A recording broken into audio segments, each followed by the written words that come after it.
What's going on, y'all? It's your man, Stephen Bardo, coming at you with another edition of Bardo's Breakdown. Got a full show today. Interesting interview with former Michigan Wolverine Ant Wright. We're going to talk about update in Terrence Shannon Jr.'s trial, not guilty. Talk about an update with Coleman Hawkins. And then we'll mention what the Big 12 Conference is trying to do to keep pace with the Big 10 and SEC. And then we'll get to your questions. So that'll be the gist of today's show. It's going to be a fun one. Ant Wright is a very entertaining individual. I think you guys will really like him. So saddle up, get yourself a beverage, and let's go.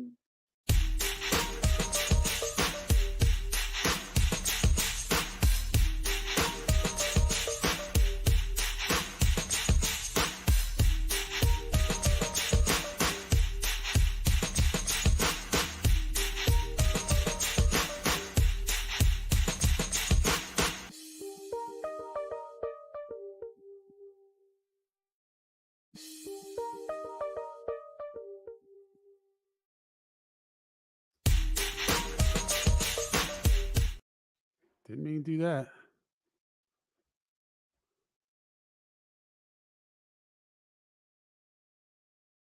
What's going on, y'all? It's your man, Stephen Bardo, coming back at you with another special edition of Bardo's Breakdown. I told you I would be coming with some heat. And here's another one. My man, Ant Wright, joins the show, former Michigan Wolverine. Ant, thanks a lot for joining, man. I appreciate it. Hey, not a problem, man. Thanks for having me. Yeah, ladies and gentlemen, some of the upgrades that you've seen with Bardo's Breakdown are because of yours truly. Ant Wright is mentoring me through this process. He's doing a great job on his platforms, and we'll talk about that in a little bit. But I want you to know who to thank when you see some of the improvements in what I'm doing. So, Ant, you grew up in the DMV area, the Washington D.C. area. Yep. And you attended Oak Hill Academy. Were you that dominant to where locally they just saw you and you're like, man, we got to have this guy? Yeah, man. It was it's long story short, it was always like me and Ty Lawson were always like 1 and 2 coming up, and Scotty Reynolds was always number 3. So it was like me, Ty, or Ty, me, then it was Scotty Reynolds. And this area is just so ripe for basketball. And I would consider myself, like looking back, I was an early bloomer. I was, dunking on dudes in middle school and yeah, just like, putting up 40, 50 points and just killing everybody. And I never really had a trainer or like guidance. It was just kind of me just trying to watch as much basketball as I can and kind of just mimic stuff. But like I never had like that like funnel guidance. And so being an early bloomer, being an early bloomer with no guidance really lowered a ceiling for me. You know what I mean? Okay. So, but I stayed with it. I played on the Nike circuit, played on the Adidas circuit, and played in the WCAC for a year. I had no guidance when it came to athletics. My mom tried, but it worked out well in the long run. I got through it, and yeah, won some championships, won a lot of games. I think I lost only 3 games in high school. So describe to our viewers what your game was like. And I read some statistics. I have an idea, but what was your game like? What was my game like? You know what? Yeah. It's interesting. I feel like once I left playing, I was like, yo, my ceiling was not that low. Because I just started like learning more. And I'm like teaching basketball. And I'm like, I could have done this. I could have did that. I could have did that. I could have really worked on that, But I would say like I was like a 6'5", 6'6" Antoine Walker. Okay. Antoine Walker. Yeah, so like, yeah. With a flamethrower, because you can shoot that. Yeah, You like can shoot that rock. I used to shoot from wherever, whenever, and my mom always said that um I was too smart. I thought too much when I was out there, and she was like, if you were a couple decibels lower, you know, I would have been able to do a little bit more, but I was always thinking about, you know, doing the right thing and like Oh, I see. second guessing and all that fun stuff. So Okay, so you must have had your choice of where you wanted to go, but you ended up in Michigan. Why? I was waiting for the Michigan offer. I had Rutgers there. I had I think Wake was there, St. John's was in there. Great schools. Yeah, like Northwestern was in there, Penn State. I used to get stuff. I used to get stuff from everywhere, um, but like Michigan, you know, they were coming to games. I really noticed that. You know, they were at my games in Texas. They were at some random raggedy gym in North Carolina. You know, they were in a gym when we went up and played, you know, Herndon up in Northern Virginia. Like they were everywhere. And getting that offer was super cool. And like I was waiting for it. I was waiting Okay. for it. But when I got it, I tried to act real cool. And my assistant called me out and he was like, "What the hell are you waiting for, bro? Like, just do it, you know?" And sure enough, it was super easy. Easy choice. It was just, you know, it's between like Fab Five and just the vibes, like Maize and Blue is just and that was my second letter I ever got. And it was like a totally different, I was at a completely different school. And I got a letter from them there, and you know, being able to just you know, go to a recognizable brand. Because, you know, me and the DMV, like, I'm not gonna lie, I didn't know about Ohio State like that. I didn't know about Michigan State like that.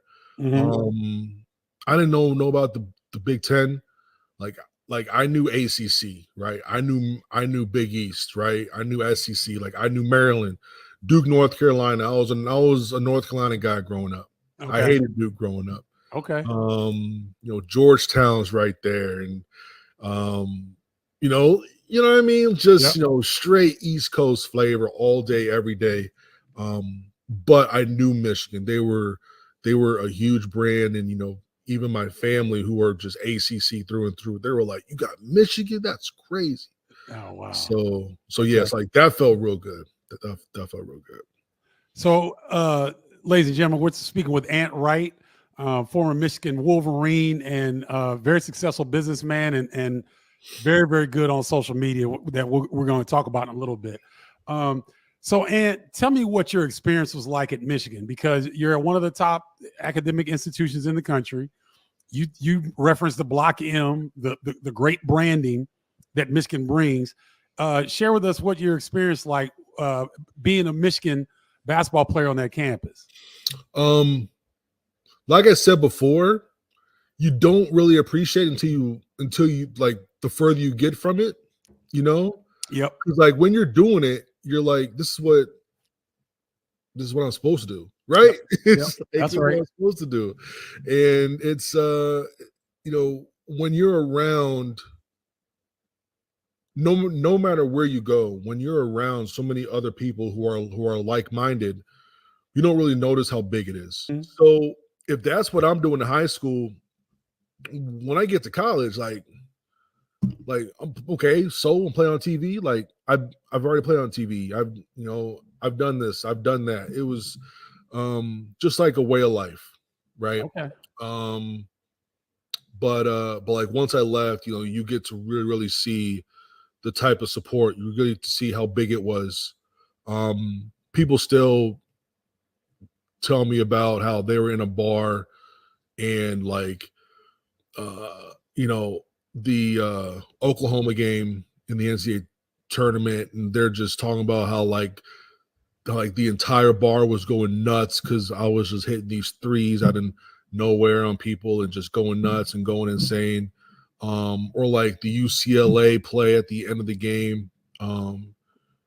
Like I never really grasped how big a, how how big it was what I was a part of, but I also had nobody really like tell me that or like instill that. It's like, yo, like you really gotta understand like what you're doing is not normal. Sure. And I didn't really get that until at the end. But it was super dope. I loved it. Redshirted my first year with Amaker, and you know, he leaves. And I thought we were getting Tubby Smith that next year. But we got John Beeline, never heard of him. And and that was that. And you know, our first workout is how to make a layup. So that was definitely a shift, but it was definitely good. It was definitely good. A lot of fun. Was able to go through a lot, and I think for me personally, for me being a basketball guy, the fact that like there's some people out there who played in college, never went to the NCAA tournament. True. There's others who played in college and saw nothing but success. The fact that I was able to see everything just helped me out just from a standpoint of I can relate. You know what I mean? Like our first year, we weren't very good, but we knew why we weren't good, and we got better towards the end. Our second year, we thought we had something all summer, and we did. And we got to the NCAA tournament, and we won a game in the NCAA tournament. That following year, we were ranked in the top 25 coming in. I knew we were not ready because we didn't have the same bite. You know, we didn't have the same chip on our shoulder. Okay. Going into that season. And I saw that. And so us underachieving wasn't a real surprise to me. Okay. Well, how was it playing with John Beeline, playing for John Beeline? Because to me, let me say this, Ant, to me, from my experience around him and talking with him, I've had extensive time off the court, chatting it up. This guy, I could follow Beeline all day long because this dude he's just an encyclopedia of basketball knowledge. How was it for you?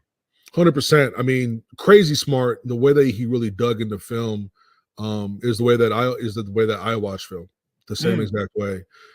Just being able to like watch the game the right way, being able to see the little things, the nuances. Like there's always a reason why things happen in the game, and there's certain things that he will put out there early just so he can attack it later or something like that. And just being able to know that's dope. I also know that I got a different version of Beeline. My Beeline version was always hands-on, did everything. And then like the year after I left, he let his assistants do a lot more. And that made him way more dangerous. Okay. Way better coach. And I think that was when things really turned. You know, it wasn't let's make the tournament. Like a couple years later, he wins the Big Ten. He gets to a Final Four. He gets to an Elite Eight. He starts getting NBA guys. You know, he starts to develop NBA guys. And a lot of that is because he really he didn't have his hands in everything, you know, and he really focused on what he wanted to focus on, and he trusted people. Like that's not who I remember. Right. And then I hit up Stu Douglas and I was like, yo, like what happened? He was like, yeah, dude, he totally changed after you left. He totally changed. He sat with some admin just to try to see like what he can do better. And some of the best teachers are the one who want to be taught, who want to be a sponge. And I think that's what really got Michigan to where they got to, is that he adapted and he adjusted, and he's been successful this whole time. And he could have very easily been a hardhead and just stayed with what he was doing.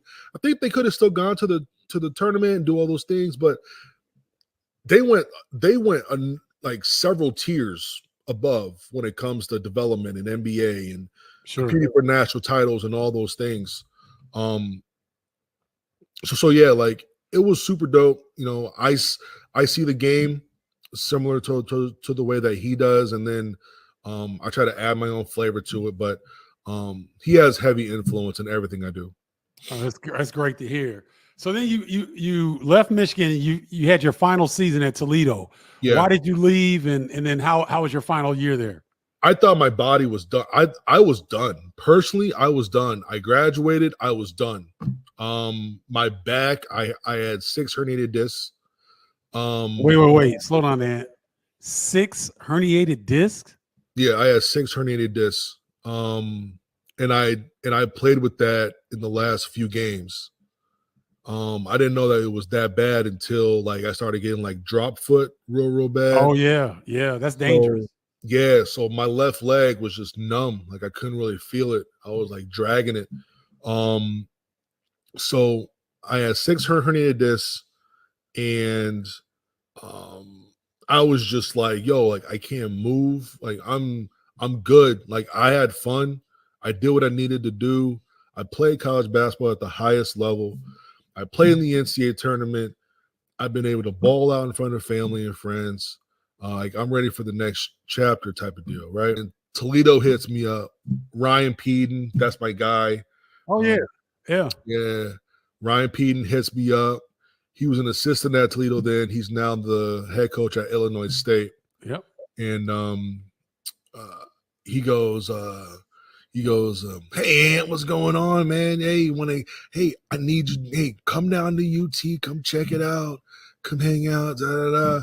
I never even heard of Toledo. I'm like, okay, where is it? So I like Google it, because we like Google Maps then. I got to go online. You can't really use your phone. Right.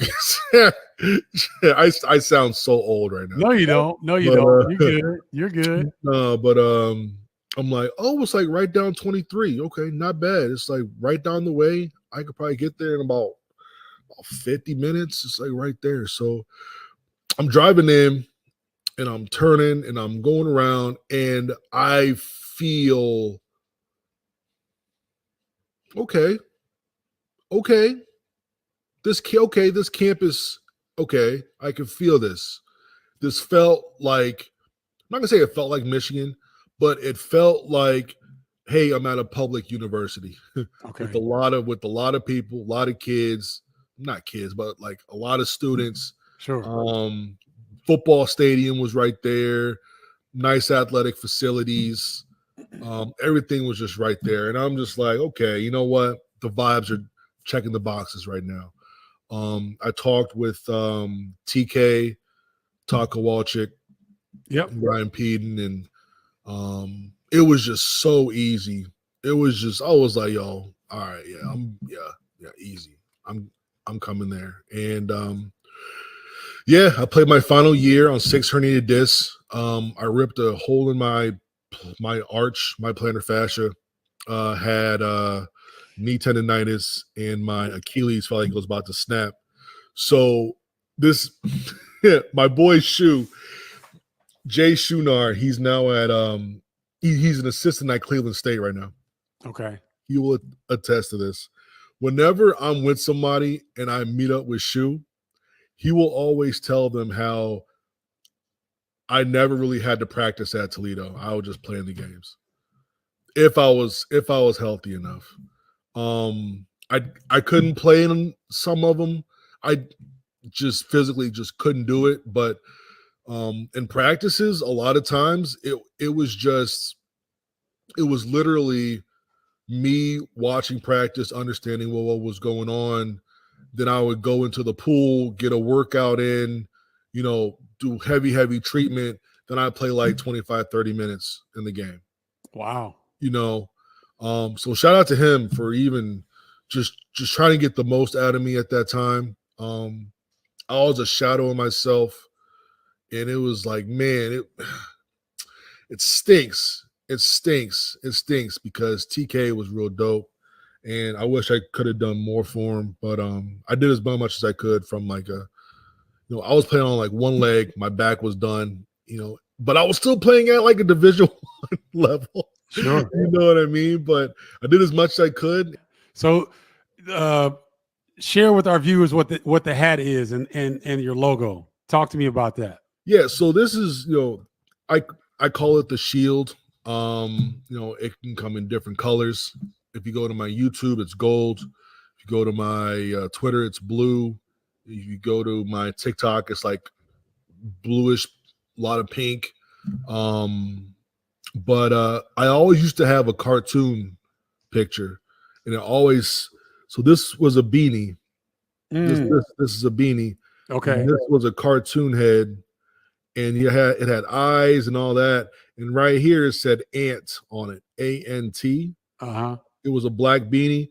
And what I used to do was I used to change the beanies, the different colors. Used to keep the same face, change my beanies. That was like fun for me. And then one night a few years ago, I think it was like 2018 or 2019, I was like, what if I just take the outlines of all the edges and just make it all gold? Mm. And that's what it's been ever since. So, Okay. Hey, you guys need to, if you're not following Ant Wright on Twitter, X, you need to do so, and YouTube, because he really does a great job. His YouTube channel is growing quickly because he provides value and great content to college basketball and NBA fans. So, Ant, what got you going in this space, in this social media space, in this basketball space? You seem to really capitalize on the opportunity, and you seem to have found your lane very quickly. How did you have success this quickly? I want to say quickly because, I started my Twitter. I started tweeting when I was in college. I didn't know that. Okay. Yeah. Okay. So I started tweeting when I was in college, and I was, I actually was able to give away tickets to a Big Ten tournament game, through social media and like doing all those things. Wow. And then, just started just engaging with fans, and I was like joking around a lot, just trying to be entertaining, and people call it like trolling, but people found it funny because I would never go overboard, because you could go overboard and really try to be like, hey, okay, it's a little bit too much. But I try to be fair and balanced. And then I purged that Twitter in 2011, purged it completely. Mm-hmm. And I started up a new one.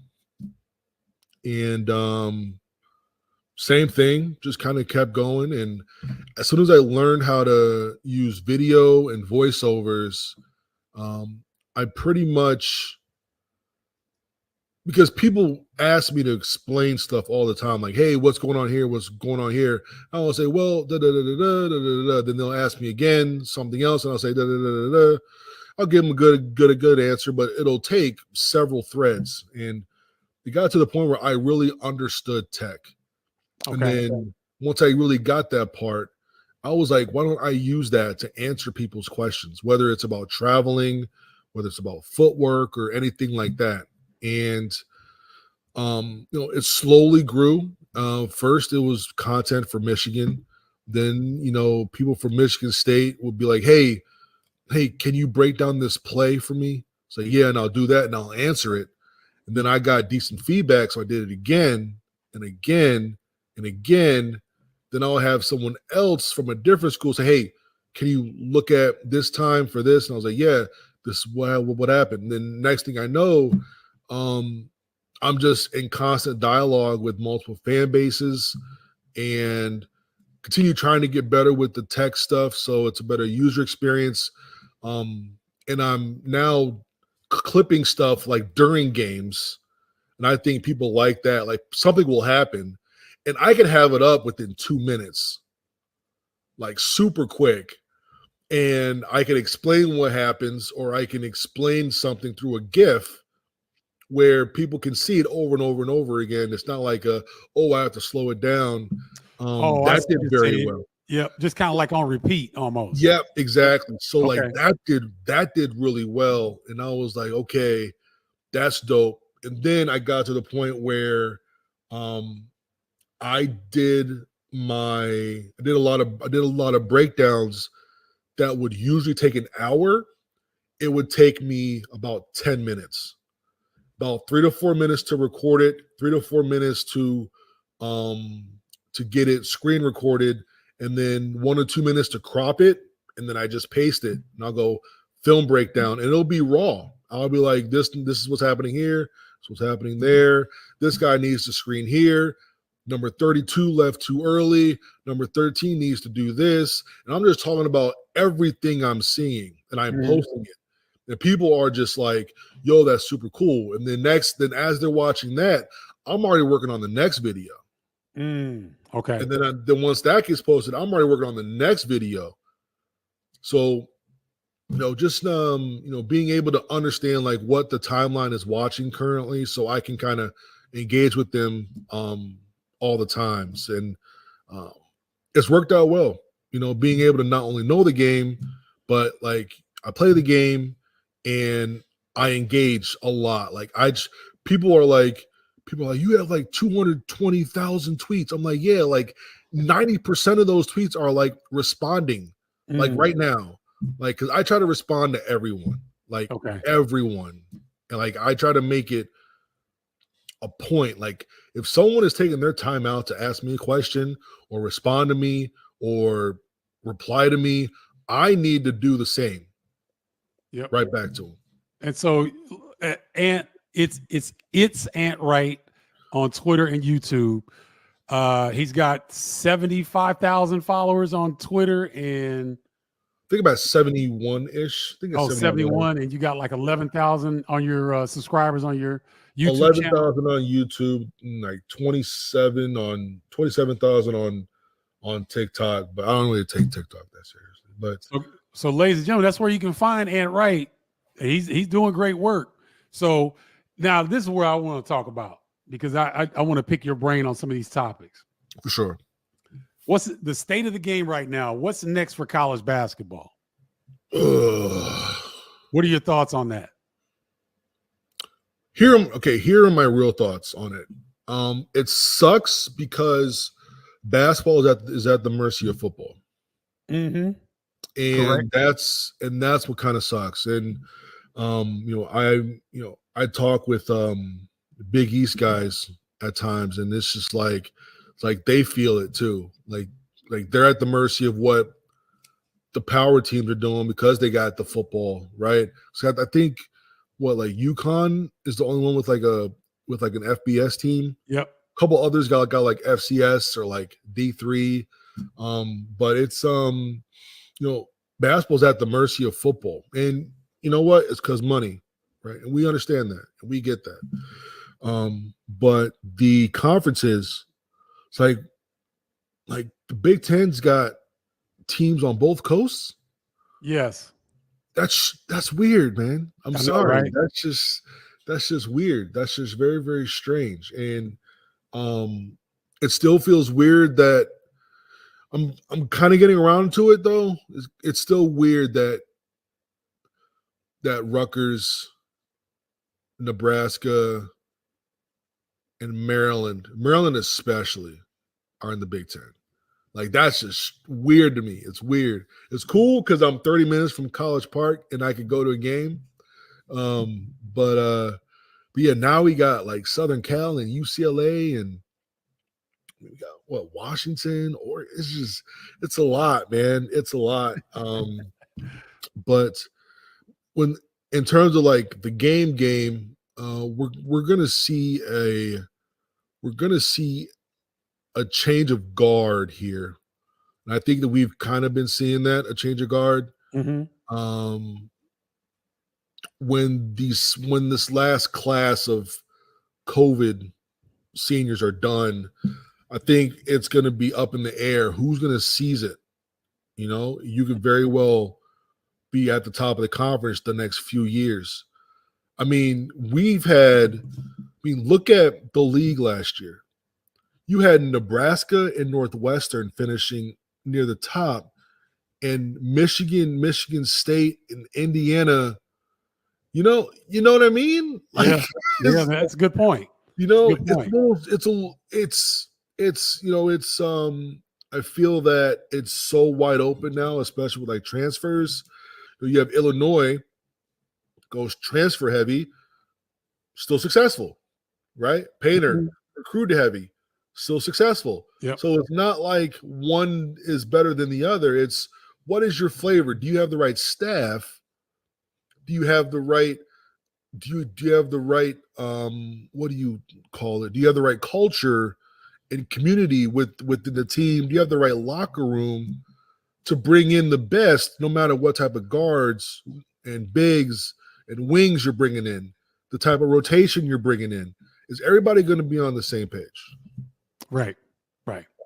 Let me ask you this: do you think the Big Ten Conference is done expanding?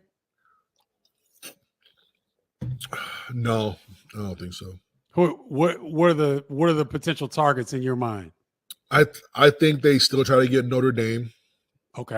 I don't want them to, because Notre Dame's been sticking up their nose at everybody. But like, the money is there, and that would be a bad business decision not to. If you look at them, Iowa State, wouldn't mind Kansas, North Carolina,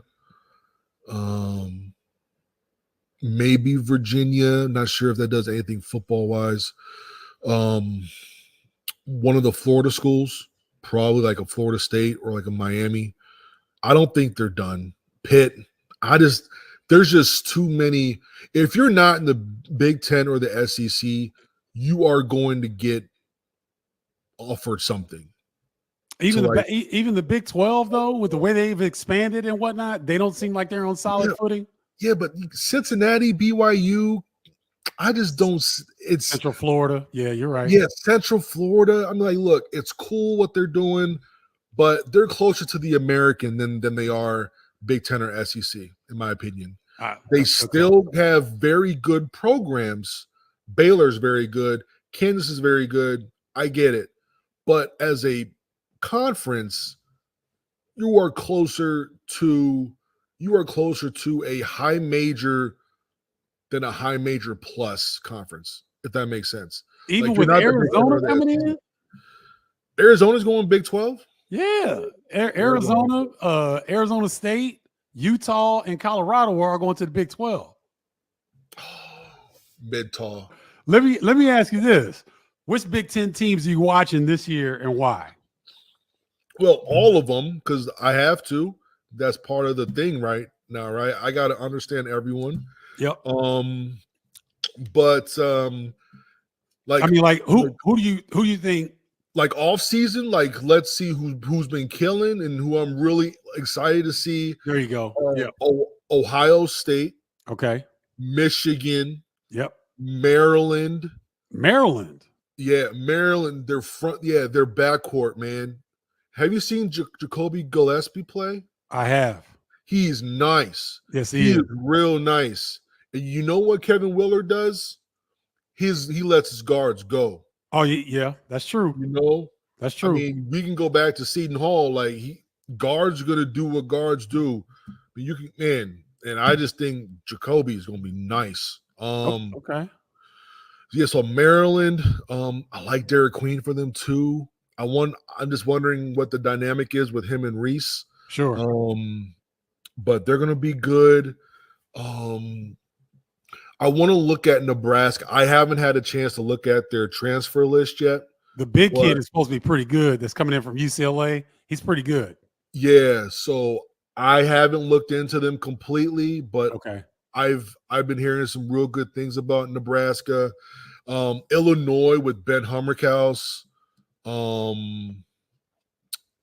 Man, if Michigan gets Jameer Watkins, man, that's gonna be woof.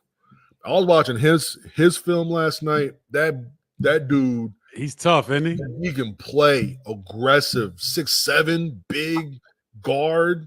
It's like a combo guard, man. They're gonna have, if he goes there, they're gonna have three dudes between 6'3", between 6'3" and 6'7", who can like do 3-level type things, and that's dangerous in this league. I agree. I'm interested about Wisconsin. I think Freitag for them coming in can be really good.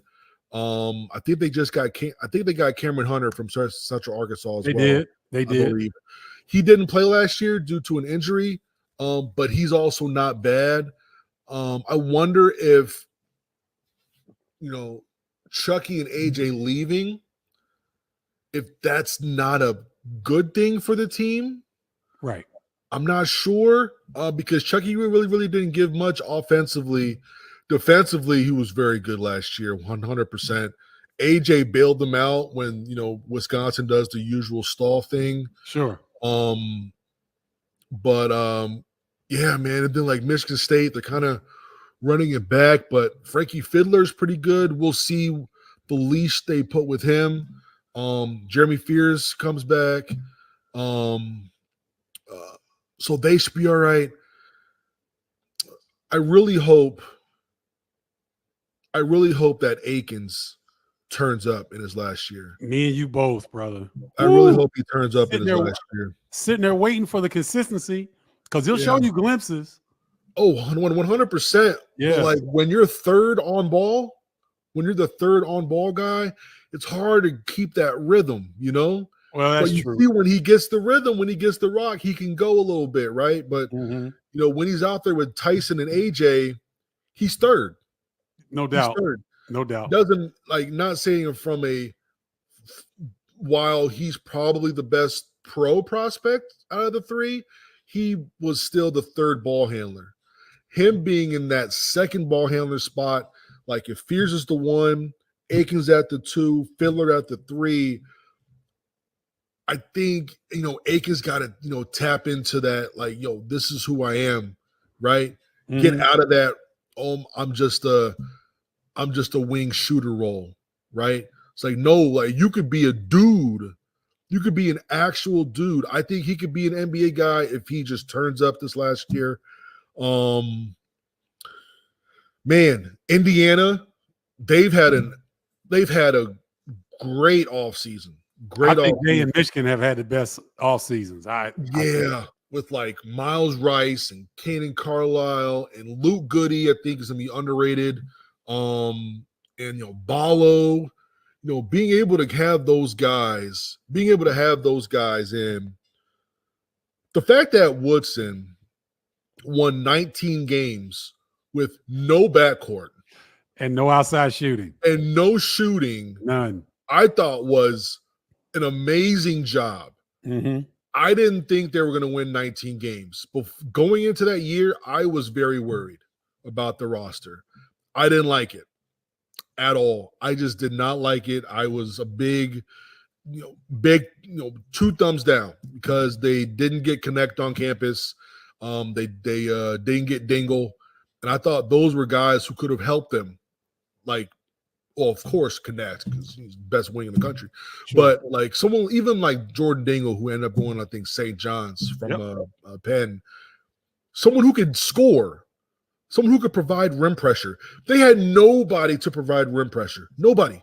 And if your best 3 players are front court guys, and you don't really have the guard play to facilitate that, it was just so bad. And you saw why they struggled in the non-conference with bye games. That's what sunk them, because they're beating these bad teams by like 7 points or 6 points. Yep. You got to beat the hell out of these teams. I agree.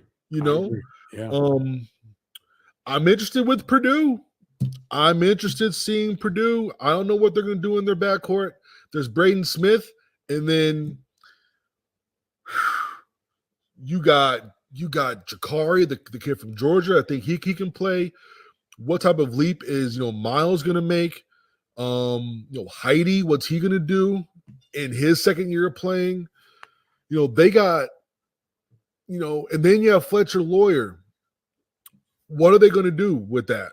What are they going to do? And then they got the 4-man Catchings, right? Catchings, yep. Yeah, he's there. He can hoop. Yep. He got some stuff to him. He reminds me a little bit of Ace Bailey. Ooh. I think Ace is a much better prospect. Sure. But he's in that same mold. Same mold. What is Painter going to do with that? With TKR, what are you going to do with that? Are you going to put Will Bergen at the 5, let TKR run 4, or are you going to let TKR run 5 and then have Will Berg just come in for him and then run more with Catching at the 4, or goes a little bit smaller with Heidi at the 4? He has a lot. He has a lot to navigate there, I think. But I'm like, Oh, in Iowa, how can you forget them? They get Peyton Sanford back. I thought Peyton Sanford was he's a second round pick, easily second round pick. You get him, and if you could get Josh Dix playing at a high level consistently, because I think he can. I do too. I like his game.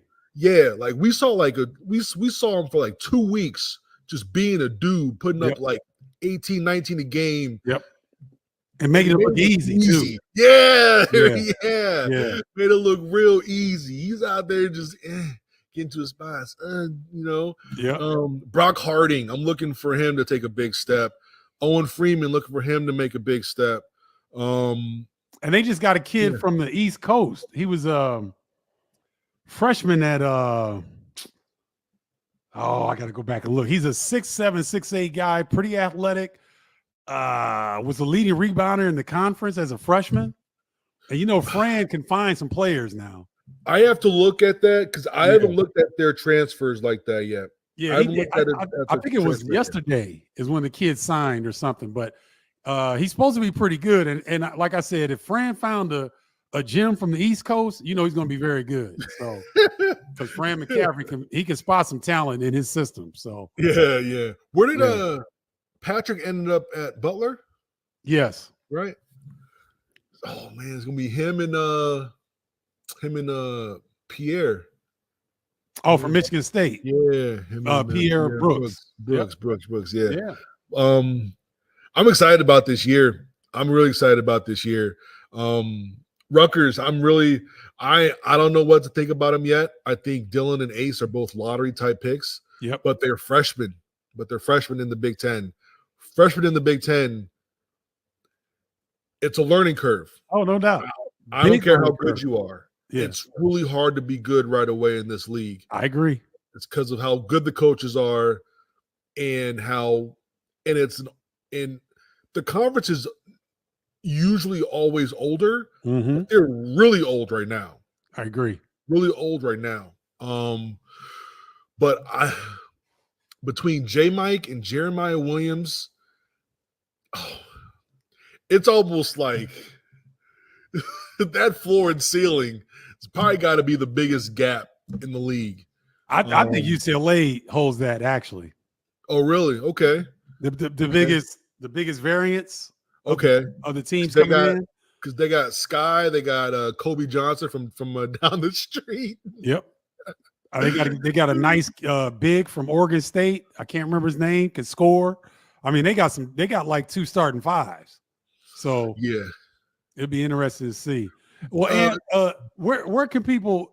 Did Bona come back? Adam Bona come back? No, I don't think so. He's gone. All right. Okay. I think he's gone. All right. I'm about to say. So, and so people can find you on every platform at It's Ant Wright. Is that correct? It's Ant Wright. Yeah, it's Ant Wright. Okay. Anything you want to share with our viewers before we wrap up here?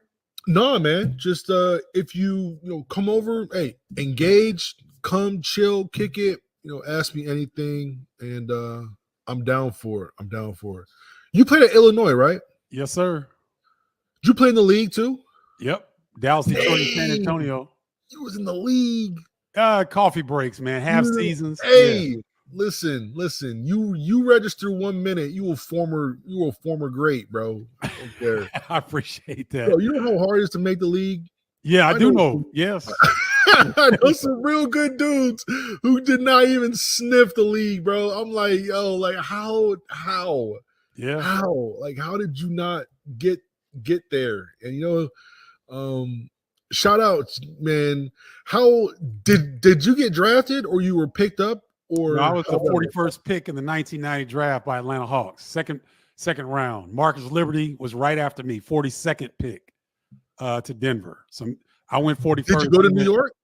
Say it again. Did you go, or would you watch at home? No. I was in Florida with my family. I got a hilarious story about that. I'll tell you later, but it a hilarious draft night story. Man. Yeah. That's awesome though, man. That's a late congrats. Thank you. Not everybody can sniff that. It's I did the numbers, only you have a 0.45 chance percent chance to get a full ride to a high major school for basketball. 0.45? 0.45. You have a 1% chance to play college basketball. 0.45% chance to play at a high major. Wow.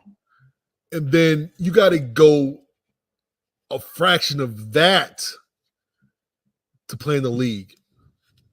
Like, you're literally like 1 in a million, Mr. Bardo. Yeah, man. People don't know this, Ant Wright, that there's only been 5,000 players that ever play in the NBA.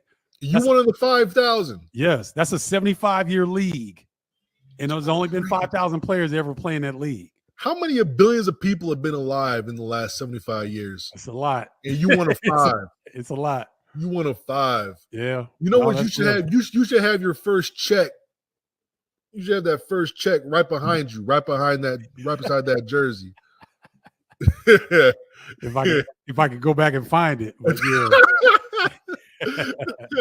Well, hey, that's what's up, man. Well, Ed, thanks so much for joining, man. I really appreciate it. And ladies and gentlemen, you guys know when I bring people on, I tell you to go follow them. Please go follow Ant Wright. You will not be disappointed. He's one of the best minds and voices in college basketball, in particular, Big Ten basketball. Go check him out. It's Ant Wright. And thanks so much for joining me today, man. I really appreciate it. Hey, anytime. Appreciate you. All right, that'll do it for this. All right, guys, that was Ant Wright, and I told you, I'm finding people who are very knowledgeable about the game, and people who have a nice platform that you may not have been exposed to before. Ant Wright is one of those, and there's several others. I hope to get Jeremy Warner on here from Illini Inquirer. He does a great job. I love what Rob Dowster and Jeff Goodman are doing at Field of 68. I've talked about Sleepers Media. All these people are really good at giving their take and also breaking down what's going on in the world of college basketball. So that's why I wanted to have Ant Wright on. Make sure you go and follow It's Ant Wright at every platform. That's his thing. You'll see that he was rocking that big cap and he's got his logo on there. That's his signature calling. So when you see that logo, you'll know you're in the right place. All right, let's move it forward. Terrence Shannon Jr. found not guilty. Who was the lady that grilled me about saying certain things and talking about Terrence Shannon because he was accused of rape? She stopped watching Bardo's breakdown because she said I was in the wrong for continuing to talk about Terrence Shannon Jr. So whoever that woman was, thank you for leaving the platform because you didn't know what the hell you were talking about. Ladies and gentlemen, I had inside information that I could not share with you all because it was a legal matter. But the very setup of this thing was a setup. Terrence Shannon Jr. was set up, okay? And the way that the prosecution went about it, the length of the time that it took to bring him to bring the charges from September to December, they had the lady went to the hospital after the so-called situation. They got the test done. It was the DNA showed that there was no evidence from Terrence Shannon Jr. on her body, from her backside to her front side to her thighs, everything. No DNA, and they still went to trial. This was a witch hunt. This was a setup, and I've been in a similar situation. I was hot as fish grease and a little bit depressed when it happened, but I get so ticked off with people like, I'm not going to mention them, people in our business that were killing Terrence Shannon Jr. and Brad Underwood for playing him, killing him, right? Because they get on this high horse and, you know, they want to make a name for themselves and it's clickbait worthy. How many times did you guys, and credit Sleepers Media to this because they made a great point. Terrence Shannon Jr.'s not guilty verdict came out the same day that Hurley decides to go back to UConn. We saw 375 stories of Hurley. We didn't see anything from the not guilty verdict. But you know who sent something? LeBron James sent a tweet congratulating Terrence Shannon Jr. He said, better days are ahead. back to regular scheduled programming. LeBron James is the only one outside of the Big Ten community that said anything about this. But everybody in the country and college basketball fans had something to say about why is Terrence Shannon Jr. playing? Why is Illinois bringing a accused rapist? It's garbage, man. And that lady needs to fry on the stake.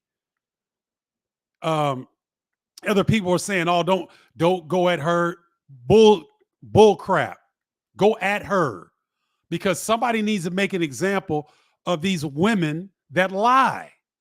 People lie all the time. I'm not saying it's just women, but people lie all of the time. There's got to be some sort of consequences for this.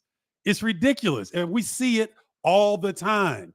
So whenever you see somebody accused of something, I don't care what it is. I don't care if it's a woman accused of something. I don't care if it's a man accused of something.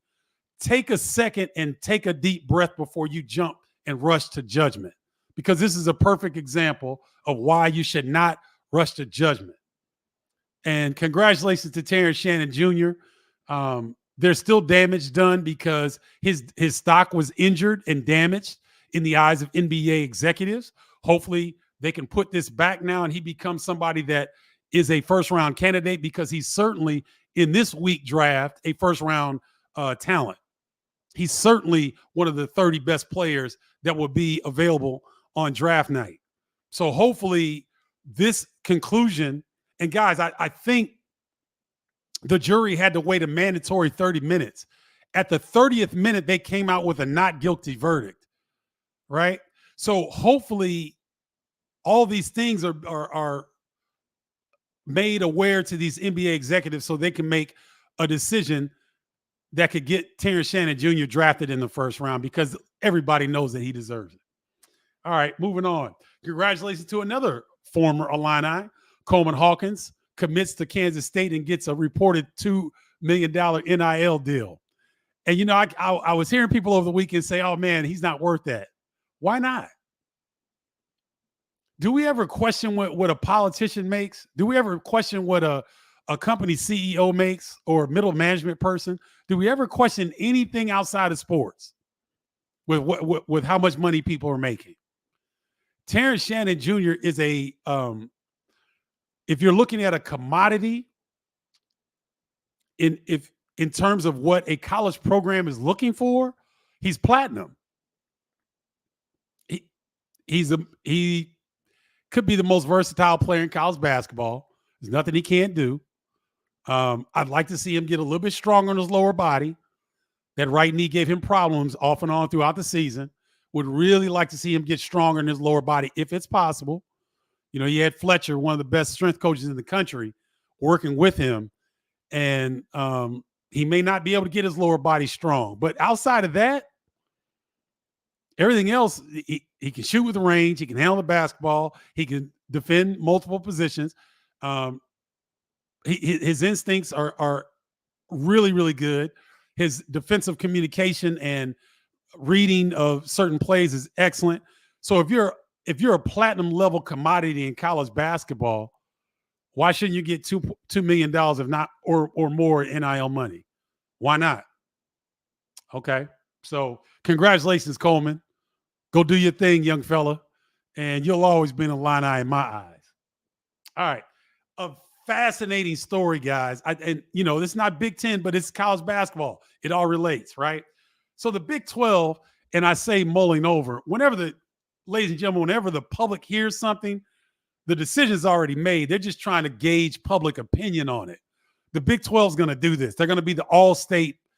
I don't know how they're going to, what they call it, the all-state Big 12 or the Big 12 all-state conference. I don't know what it is. But this is an effort from Brett Yormack, the Big 12 commissioner, of keeping the Big 12 in pace with the Big 10 and SEC in terms of revenue generated. So when you're bringing a name change to the conference and you're considering bringing private equity into the mix, ask the rest of corporate America what it means when private equity comes in. You get run to the ground. So it appears as though the decorum is gone in college athletics because now it's officially now an arms race. They had this decorum of amateurism and all this garbage that the NCAA used to throw out there. That all that's gone. All that's gone. So now it's an arms race. It's a true arms race. And so the Big 12 does not want to get left behind, because if you can't stay up with the Big 10 and the SEC, you'll be susceptible for your schools get rated. Okay. And so you know what? I like what Brett Yormark has done with the Big 12. He's been very, very aggressive. He comes from outside of college sports. So he was CEO at Palace Sports and Entertainment, at Cat Sports, which I'm not familiar with, but he was also with NASCAR. But the job before he got to the Big 12, he was formerly the chief executive officer of Rock Nation. So he came from the music and entertainment industry. So he's got different ideas and whatnot. The private equity thing, for me, I don't think it's a good idea. The naming of the conference is pretty good because you're going to bring in 40 to 50 million per year to give Allstate or whatever company is going to have the corporate naming rights for the conference. You're going to bring in an additional 40 to 50 million a year. So that can get you closer to what the Big 10 and the SEC are bringing in. But I think it's a fascinating development. And I think that you're going to see the ACC probably look at something like this so that they can try to survive, because they're on the brink of collapse, in my opinion. And the Big 12, because that's really, in terms of high major plus, there's really only four. Well, there's four, because Big East schools don't really play football. So when you take out the football and you're looking at the Power Four, the ACC and Big 12 are really having to do a lot of things to try to stay competitive and stay intact as a conference. So this is a harbinger of things to come. You're going to see schools, you're going to see conferences selling naming rights. You're going to see patches on jerseys. You're going to see more decals on the courts. It's going to look a lot like European soccer, ladies and gentlemen. So get ready, because you're going to see patches of businesses on warm-ups, on the jerseys, on tearaways. You're going to see logos on the court. It's going to be different. So just get ready. You heard it here on Bardo's Breakdown first. I'm trying to give my people, Bardo's Breakdown community, I'm trying to give you a heads up, because when you start to see this wave of these different looking jerseys and all these decals on the floor, you heard it here first. All right. And then once again, special thanks to the paying members of Bardo's Breakdown community: Stacia Copland, Pick Sasha, Embrot, Tarun Reddy, Philip Kafka, Mel Steinmetz, Paul Davis, Jeff Black, Cheryl Seibert, Dwight Miller, and John Judd. Thank you very much for being a part of the paying Bardo's Breakdown community. Now, if you want to join the community and get your free copy of Triple Threat, Stephen Bardo's Guide to Basketball Terminology, go to bardostribe.com, BARDS tribe.com. There'll be a pop-up window that comes up. Simply put your email address in there and you'll get signed up for that. Then look through the site, because you may want to join one of the pay tiers. It used to be a lot more. It's 2 tiers now. It's much more simple, but I would encourage you to check it out, because you'll get a more in-depth experience within Bardo's Breakdown. You can also join the tribe via text, 312-847-2739. Text me if you want to be a part of the text community. There's about 370 people on the text community. We're right at 1,000 on the email newsletter, so we're growing nicely. Thank you very much. So if you'd like to join that way, you can do that as well. And then lastly, please like, share, subscribe to Bardo Media on YouTube. It really helps the growth of the show. I'm really trying to have much bigger presence on YouTube, because it's more clear cut than any other platform that I've been on. So please go and share this with people that you think would enjoy this Big Ten and college basketball content. All right. All right, now let's get to your questions. What's up, Monty Broughton? Clearly a go-to guy about college basketball. He puts outstanding effort into it. See, Monty knows about Ant Wright. I'm telling you guys, Ant Wright is really knowledgeable about what's going on in college basketball in general, in particular Big Ten basketball. And he also does some NBA stuff. Does great film breakdowns that you can see on YouTube. And go follow his Twitter account because he does a great job. Terrence Shannon Jr.'s jersey in the rafters next season, and Gary Parrish banned from State Farm Center. Yeah, Philip, they're going to get that done. They'll get that done. And again, I don't want to mention any media members' names that, were really nasty, in my opinion. They went overboard with the whole Terrence Shannon Jr. situation. Jumping to conclusions without actually, knowing what time it is.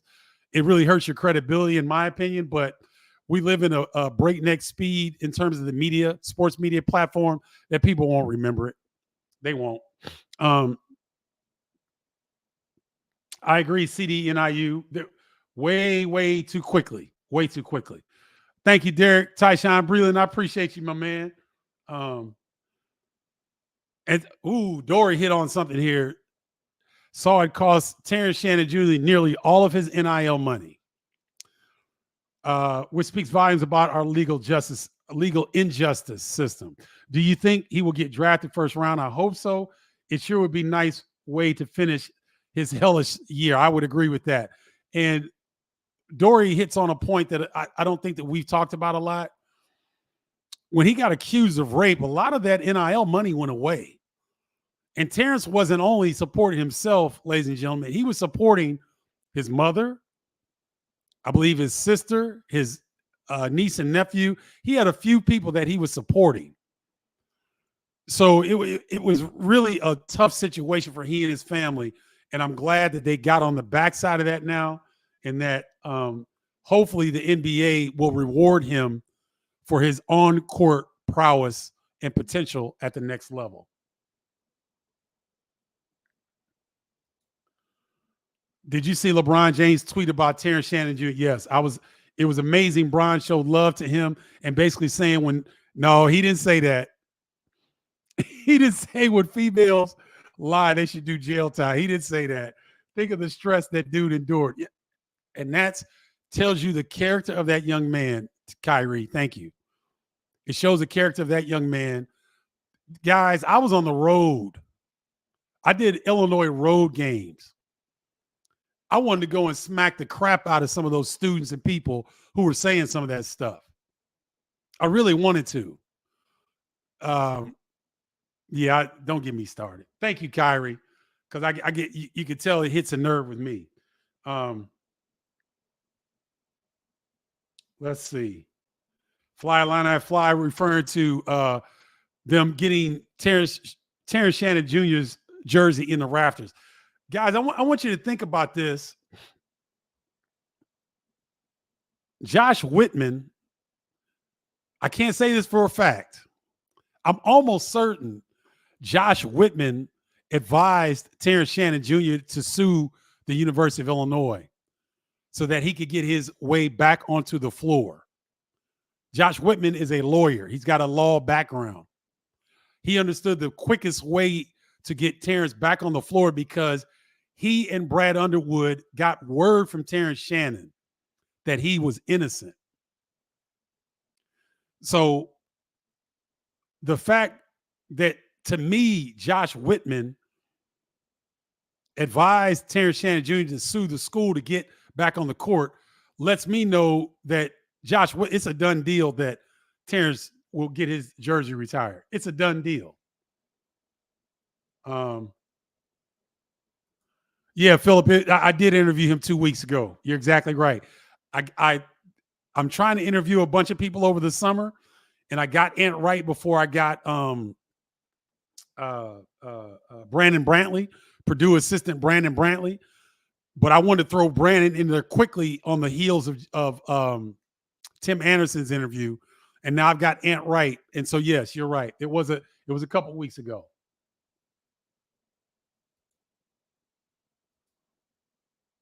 Have you never heard of the Flying Illini?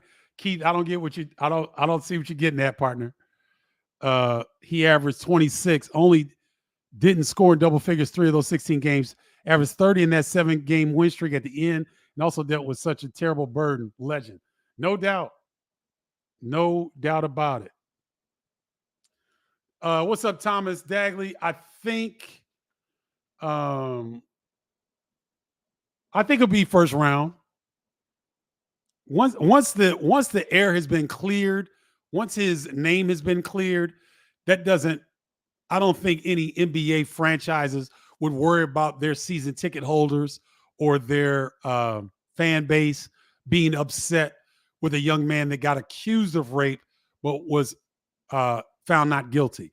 I don't think that will play into the minds of NBA executives.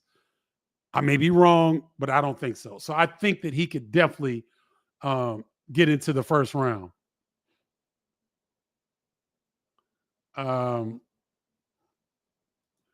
Kirk, there was no doubt about it. The draft position obviously was affected, but calls him first team All-American. There was one organization that named him All-American. Sporting News didn't. ESPN didn't. I can't remember who named him All-American. He would have been on everybody's All-American team. Everybody. Let's see. Dory, very disappointed Big Ten Network. They made it breaking news when he was accused and not a peep when acquitted. Dory makes a good point. I work with the Big Ten Network. I can't remember exactly what I was doing, but I didn't turn to the network as I probably should have, Dory, to check and see what kind of covers they had. But here's what I'll say, and this is not because I work with the Big Ten Network. I don't work for the Big Ten Network. I work with the Big Ten Network because I have my own company. So this is why I'm going to share something with you that from my experience with the network, they're in a tough position because they're the mouthpiece for the conference. And so the Big Ten Conference is always worried about litigation. That is one of the things that these college conferences worry about the most, is being sued. So they have to be very careful about how they deal with situations like this. Now, I agree with you. They should have made it a big deal when he was acquitted, because they sure as hell made a big deal out of his play down the stretch, right? So it was a situation that they probably could have done better with. All of these networks could have done better with it. Remember earlier in the show, I talked about how his acquittal came out on the same day as Hurley deciding to go back to Los Angeles. And every media network picked that up like crazy. But you know how it is, Dory. You know, when someone's accused of something, it hits everything. When they're acquitted or not guilty, you barely hear a peep.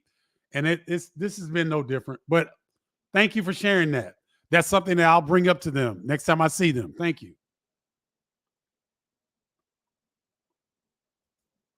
Oh, check it out, 7. There's no doubt about it. It was a witch hunt. It's not the first we've seen. We know what it is without me really breaking it down and getting people upset. We know what this was.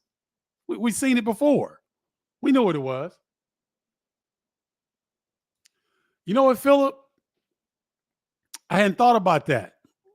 I may try to get him and Coleman, as fellow Illini brethren. I may try to do that because Terrence, he may be interested, he may not be, but I want to hear his thoughts about that run What was he thinking when he took over the game against Iowa State? What were the thoughts of when they beat Morehead State and beat South Dakota State to get to the Sweet 16? What was that like? What was it like to be in the zone and average 30 points a game over your last 7 games? Right? What was it like to run into the buzzsaw of one of the best college basketball teams we've ever seen in UConn? What was that? What did that feel like? I want to know all of those things. So, Philip, thank you for that. I'm going to work on that.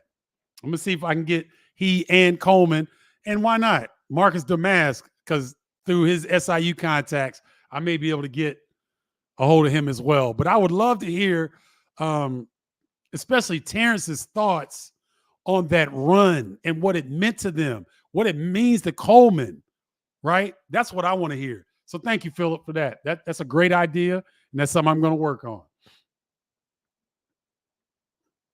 Ooh, M. Brotz. A tribute to Terrence Shannon Jr.'s mom and his father, because his father's involved in his life. Yes, he is. So great point on that.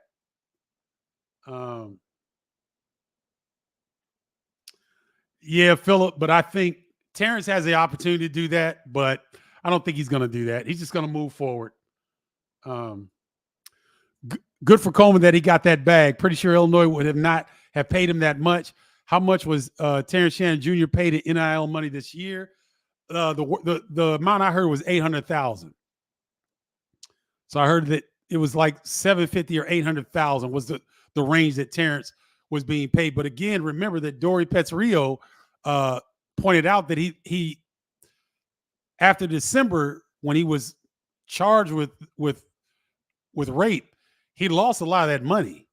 So he didn't see that 800,000. I don't know how much he saw, but it wasn't 800,000. So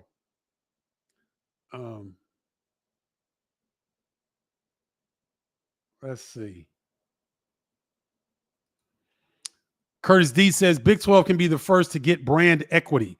The other conferences will do the same and get a lot more money. That's what I'm saying. I think it's a harbinger of things to come, Curtis. And I think other conferences will kind of give it a year to see, kind of see the effects, see the fan blowback or the acceptance of it before they rush in and do it. But I think you're right. It's just they're going to be the first, but I think everyone will probably follow them.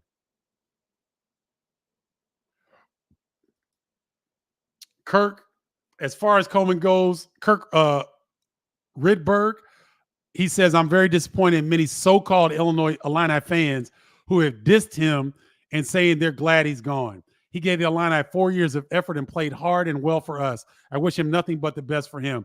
Because, Kirk, you're a true Illini fan. You got to remember something, guys. Fans is short for fanaticals.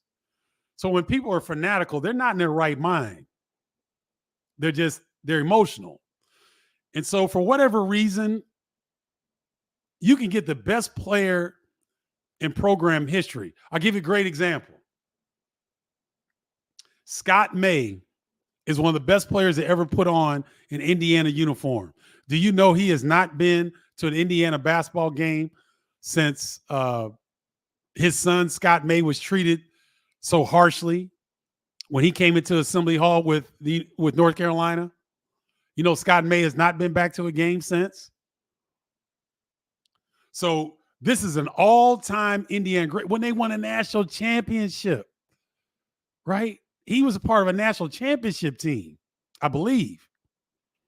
He's an all-time Indiana great. His son comes in for North Carolina. Yeah, cheer against him. Yeah, root against North Carolina. But don't drag his son through the mud because he didn't come to Indiana and speak so disparagingly about him, so negatively about him, that his dad won't even come back in the building. That's an example of fans. So, Kurt, I'm with you. It's not good, but it's the reality of college, and it's the reality of fandom anywhere around sports. It's just reality.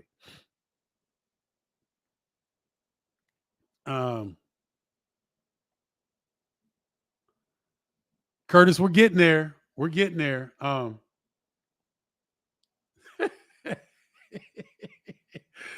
Bronson looks like the only way to crash the A is still calling him guilty is to file suit. Yeah, M. Bronson. It's it's a sign of the times, man. We live in crazy times. I think that's in effect, Kurt. I think that's in effect. The big boys, it's been rumored for a while. Big Ten and SEC will more than likely break away, and it's. I think it will happen within the next 5 years. I don't think there's any question about it. It's the structure of the current NCAA is just it has to undergo so many changes that I don't know that it's going to survive. And even with this quote unquote agreement that they've come to, it still doesn't give them antitrust exemption. Congress is still not given the NCAA antitrust exemption. So even with these changes, they're still not exempt from being sued. So until they get that, they're going to be under the gun. So we'll see what happens.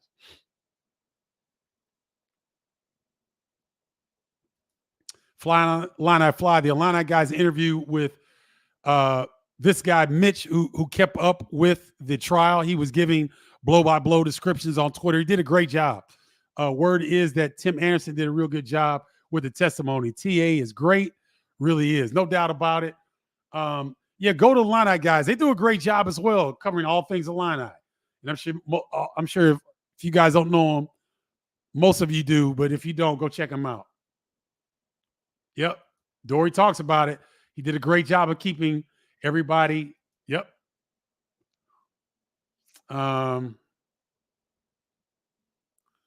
Yeah, and Brats, they'll get it done next season at some game or something. They'll get it done. They'll get it done.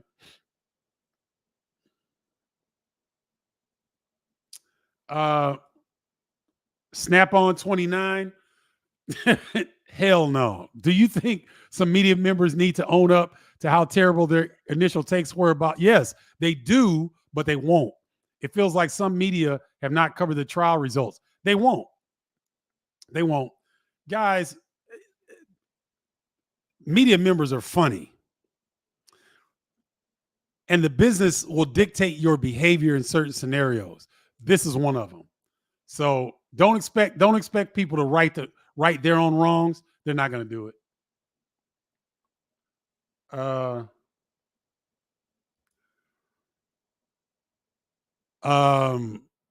Bruce Douglas,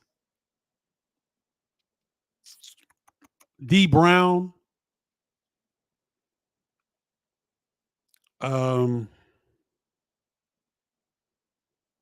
there's one more in there. Was it Io DeSumo? Was Io first team all Big Ten? Maybe once. Maybe it's Kofi or Io, but it's been a few. But that's big time, guys. Not many. Not many.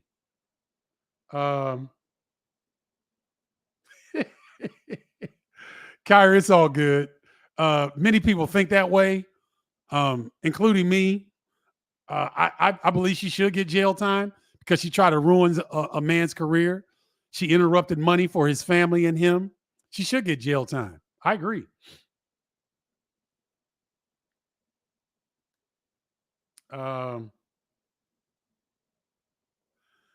Philip, there are so many Kansas State ties to Illinois. It's unreal. Brad Underwood, K-State. Bruce Weber leaves Illinois, goes to K-State. Coleman going to K-State. There's like 10 other connections between Kansas State and the University of Illinois. There's a lot of connection there. So I thought that was interesting as well. Thomas Dagley. Thoughts on the North Carolina State players from 1983 suing the NCAA for NIL money? You know what I did, Thomas? Right when I saw that tweet, I sent a text to Terry Gannon, starting guard on that 1983 national championship team. You guys know who Terry Gannon is. That's my main man, $100 grand. He said he didn't lead the charge, but he's in on it. Now, I'm watching this case very closely because if North Carolina State sues and wins, and they're entitled to some NIL money from the NCAA, every team and their mama that's paying attention will do the exact same thing. You best believe the Flying Illini or the 1989 Michigan National Championship team, the 1987 Indiana University National Champions. Are you kidding me? Man, that's why I don't think the NCAA is going to last long term. Because if things like this go through, it's a wrap. But great point, Thomas. Thanks for bringing that up, and thanks for supporting Bardo's Breakdown. You're the best. Ooh, Dory. Wow. That's going to be pretty cool. How about that?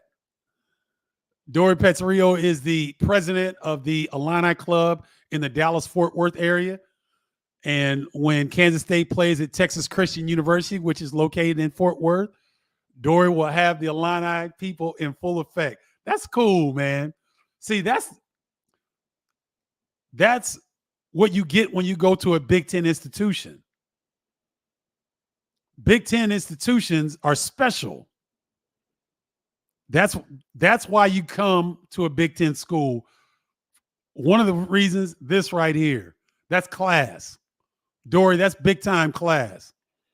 Thank you for sharing that with us here on Bardo's Breakdown, and thank you for your support as well. Okay, Fly Illini Fly has been on this Will Riley situation. This young man who 6'8", 5-star recruit. Illinois is very high on his list, and he may reclassify if he commits. We'll see. So thank you, Fly Illini Fly, for that. I'm